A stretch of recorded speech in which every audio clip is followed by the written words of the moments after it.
Welcome to this tutorial where I'm going to look at making a small little box on the laser cutter using a website called MakerCase, and then 2D design. I'm working with version 3 here, but you could do this with version 2 as well. You just don't have the multiple undos. So as we see, it's going to be a finger joint box, and I'm going to come to the MakerCase website.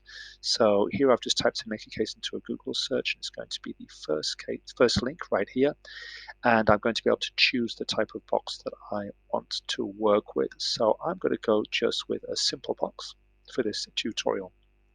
Okay, so let's see. I'm going to give this some dimensions. Now, when we're talking about dimensions, what I actually want to do here is highlight the fact that there's going to be a limit to how big we can make this box. And the limit is going to be that all the panels of the box will have to fit onto a sheet of A4 paper, no bigger than that. So if I come to setup in 2D design here, drawing, go to layout, and I'm going to change this into A4, and yeah, I'll keep it in landscape.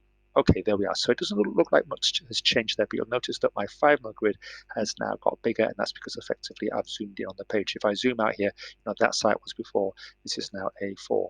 And I can see here with my dimension lines that if I do a line all the way across here, this is coming to 295 millimeters, which is the length of a sheet of A4 paper. Okay, well, I'm going to undo that, and let's come back to MakerCase and see what we're going to do. So I've got to think of a size for this box, and what I could do here is, of course, I could try and calculate how big I can make my box based on the size of the piece of paper. But I am, well, I mean, if I was going to do that, yeah, I know the size of this paper, the height of this landscape is 210. So I could think to myself, well, if I make any panel no more than 100 millimeters, then it should be able to fit on. And I think I'm going to go that with that as an approach. But I'm going to still make it a bit on the big side, and we'll see what happens. I think I'll keep that 210 there. Okay. So let's make sure we're in millimeters. Let's put all of these to 100, which seems to be a sensible case to make the box. If I've got paper 200 millimeters in size, there's my simple box like that. It's going to be done in a 3mm material, so I'm going to look at prototyping this in our 3mm card. I'm going to make it close. I want to have a sealing lid to this, and I'm going to go with finger joints. I'm not going to go with a butt joint or a flat edge joint, as it's called here. This is actually a butt joint, B-U-T-T, because I don't have enough glue surface to actually glue the box together, and it's very difficult to make boxes when you don't have any way of kind of jigsawing the edges together. So if I go with a finger joint here, that's going to make my life a lot easier. Notice there's a T-slot option which allows you to basically use small little nuts and bolts to join this, but I'm going to stick here with the finger joint. And you'll notice here the finger size, it's quite big at the moment. So I don't know why it's giving me that value. I can actually change this to get different sizes of finger joints. I'll let you experiment with that. It's more like an aesthetic feature, really. You could try and take this length of 100 millimeters, and I could try and dial in here. Can I dial in there? Can I type a number in? No, I can't. But I could, for example, put that to, let's say, 20. Can I do that? And because 20, it won't quite do it, but because 20 is a factor of 100, 20, 40, 60, 80, 100, there I can do that slightly different. It seems like it's not going to let me. Okay then, right, so let's just see what else I've got here. Now I'm going to have to get rid of this tab here for the time being. Right, there we are. Now I can see what's at the bottom of this website. I'm now going to download the plans. I'm going to download this as a DXF file. Okay, and there it is. So I think what I'm going to do now, let's have a see. I'm going to I've got my extended desktop here. I'm going to go to my downloads. I've got my box file there in my downloads. So let's just cancel that. I'm now going to go back to 2D Design version 3. Let's go File. I'm going to import from, let's have a see, this is going to be this PC. I'm going to go to Downloads, and I've got my box right there. Okay, right. So I'm going to make sure this is in millimeters. There's nothing else I have to change here. Just make sure you bring it in as millimeters, because all my units here are millimeters.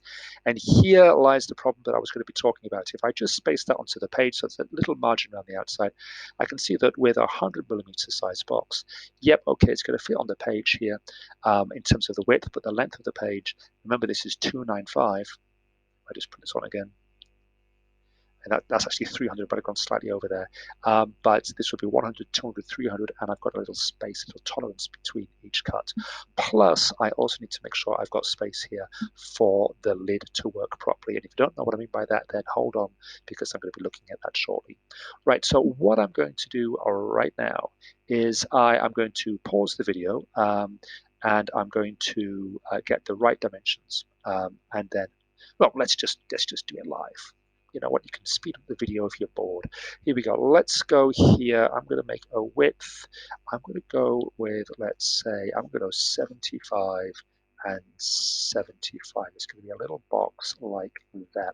Now I need to make sure that I get my lid correcting. You'll see why shortly. Make sure that the top here is this little panel here. So that's looking really cool.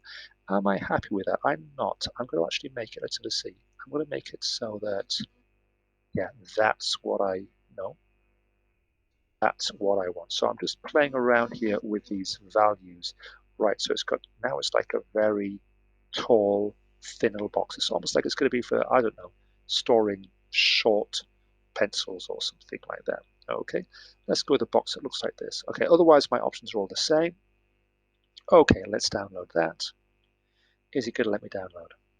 Come on, thank you very much. Sometimes if I wheel mouse here, I change the view of the box. I've got a wheel mouse over here. Okay, oh, my finger joints have changed, haven't they? Let's bring that down to, I don't know, let's bring that down to 50. There you go. I'm liking the look of that. Okay, 15, 30, 45, 60, 75. Perfect. Let's download those plans. Okay, as a DXF file again. Okay then, so let's bring that to the side and let's see what I can do here.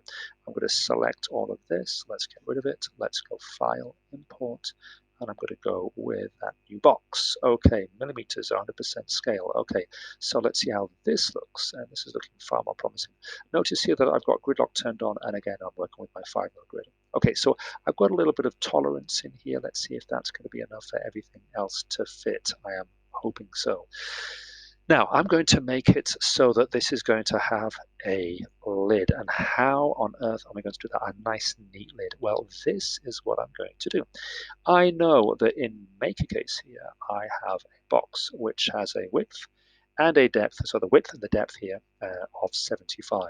So what I'm now going to do is come back into 2D Design, and I'm now going to get a rectangle tool, and I'm going to draw a box here which is going to be 75 by 75. And again, I'm using my relative grid coordinate values here to make that box 75 by 75. There it is.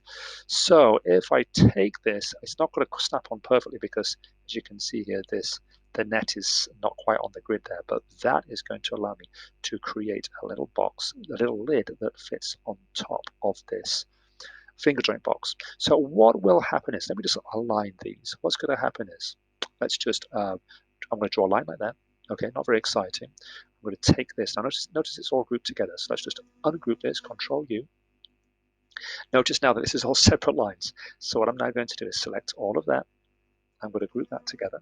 Okay, and then now I'm going to turn off grid lock, go to the attach tool, and I'm going to drop that on the end of that line. That line is just there so I can attach this shape onto it.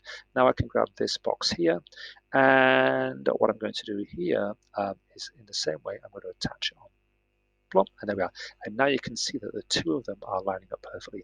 I'm also going to do something else. I'm going to undo that. I'm going to show you another thing I can do. I'm going to turn off the attach tool, go to grid lock, and now step lock. I'm going to right click on step lock. I'm going to put the step spacing here to 2.5. Now you might think, why am I going to do that? Well, if I look at the grid lock setting, which is 5mm, that is not snapping onto the top of that finger joint. Oh, but that's, and just notice, silly me, that's the bottom. I want the top, don't I? Okay, well, actually, you know what? As it turns out, it doesn't really make any difference because the bottom and the top are identical. Okay, so my bad, but I should have gone with the top there, shouldn't I? Silly me. So make sure when you do this, you don't make my mistake. So where was I? Yeah, if I try to snap this in, you can see that I am off the grid because it's 75mm, and if I place this finger joint box so it's on the grid, then that's half of 75, which is 37.5. That's 37.5 to the left here, 37.5 to the right, goes off the grid. But if I go into step lock with my 2.5mm spacing, and I grab this, and I can see I can snap that onto the finger joint, or I can move this over here, and I can grab this, and I can snap that onto the the lid. So this is going to provide me with my lid, which is going to all snap together. Now, what I can't show in this video is how this is going to look because I'm not doing this with my laser cutter. I haven't made it yet. But we're close. There's one or two other things to mention here as well. The next thing to mention is that notice that even though I said I was restricted to A4 paper, I have actually gone over my A4 paper. So can I now potentially just grab these? Remember, I've got to group these together because at the moment they're all separate lines. So let's grab this and let's just see if I can just sneak that in. Now I've got my 2.5mm step spacing. Can I just grab these? And just group that one together and just kind of tessellate these in a little bit. Let's see, can I do that? Now, if I zoom on this, yeah, they're still apart from each other. So this is looking really good. Okay, let's bring it up to there. Okay, and so on and so forth. Will that tessellate into there? Yes, it can. And then let's check this one out here. Now, out of interest, now I've got this one grouped together. Yeah, you notice how that's not actually doing what I want it to do in terms of snapping onto the grid like I did with this one. But the point now is if I take this and can I bring it into here? Oh, look at that. I'm so close. I'm so close. Okay. Well, you know what? What would I say in this situation? What would I say to the student? Would I say this is acceptable or would I say this is not acceptable? Hoi, yo, yo, yo, yo, yo, yo. We're so close, aren't we? I think in this particular case, being the generous person I am, I might turn around and say, "Ooh, you're just in there," okay? But try and make sure that your all your nets fit in of that of A4 page if you can. And obviously, when I'm doing other people's work, I can kind of tessellate it all together and make sure that other people's parts fit in this gap. So there we are. There's my box. Oh yes, and there's one more thing I have to do. I need to make sure it's going to cut out. Now notice here that now I've grouped it all together. If I select like the back here, and I go to color and I go to blue, it's going to not only cut out of the shape, but it's also going to cut out the text. I hope you can see that. That's actually in blue. It's not very clear on my screen there. Okay, so I don't want to do that. What I want to do is just make the outline black. Now, of course, blue, sorry. Now, of course, I could ungroup it and then regroup it, but there's a much easier way. I can just come to the contour tool. I can give myself a 0mm graphical path in blue, and then I'm simply going to click once there, and that's going to outline it in blue, and here, and here, and there, there, and there. Okay, and now all that's happened is I've got the black original outline, and I've moved the black, and there's the blue contour, which is actually going to be laser cut.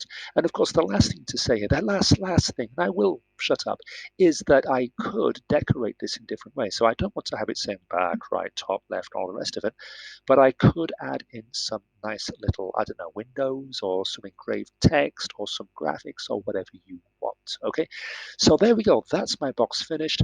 I'm not going to worry about adding any details to this. You can have fun doing that. Enjoy.